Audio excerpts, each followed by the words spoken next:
అందరికీ నమస్కారం అండి. తెలంగాణ రాష్ట్ర ప్రభుత్వ ఉద్యోగులకు పెండింగ్లో ఉన్నటువంటి బకాయిల చెల్లింపులకు చర్యలు అయితే సిద్ధమవుతున్నాయండి. లిస్ట్ ఇదే. దీనికి సంబంధించి పూర్తి వివరాలు అయితే తెలుసుకుందామండి. ముందుగా ప్రభుత్వ ఉద్యోగులకు సంబంధించి 4 డిఏలు అయితే పెండింగ్లో ఉన్నాయండి. ఈ 4 డిఏ బకాయిల్లో 2 డిఏ బకాయిలను ప్రజెంట్ ఇవ్వడానికి తెలంగాణ ప్రభుత్వం కసరత్తు చేస్తున్నట్లుగా సమాచారం అయితే వచ్చింది. దసరా పండుగను పురస్కరించుకుని పెండింగ్లో ఉన్నటువంటి 4 డిఏలలో 2 డిఏలను ప్రభుత్వం విడుదల చేసే అవకాశాలు స్పష్టంగా కనిపిస్తున్నాయి.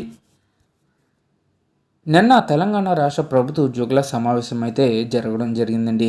సో ఈ సమావేశంలో భాగంగా పెండింగ్లో ఉన్నటువంటి డిఏలను విడుదల చేయాలని చెప్పేసి డిమాండ్లు చేయడం జరిగింది. పెండింగ్ డిఏలను వెంటనే విడుదల చేయాలని టీయూడీఎఫ్ రాష్ట్ర అధ్యక్షుడు లచ్చింరామ్ అన్నారు. జిల్లా కేంద్రంలో సంఘం భవనంలో జిల్లా కార్యవర్గ సమావేశం ఆదివారం నిర్వహించారు. ఈ సందర్భంగా ఆయన ముఖ్య అతిథిగా హాజరై మాట్లాడారు.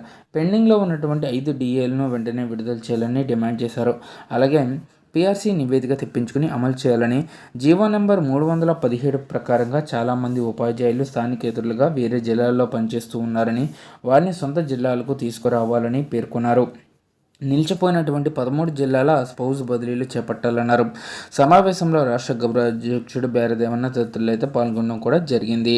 సో కాబట్టి ముఖ్యంగా 4 డిఏస్ అయితే పెండింగ్లో ఉన్నాయండి. ఈ డిఏ బకాయిల్లో కనీసం 2 డిఏలైనా సరే తెలంగాణ ప్రభుత్వం ప్రజెంట్ అయితే చెల్లించాల్సిన పరిస్థితి ఉంది. కాబట్టి త్వరగతిన ఈ డిఏ బకాయిలను అయితే చెల్లించాలండి.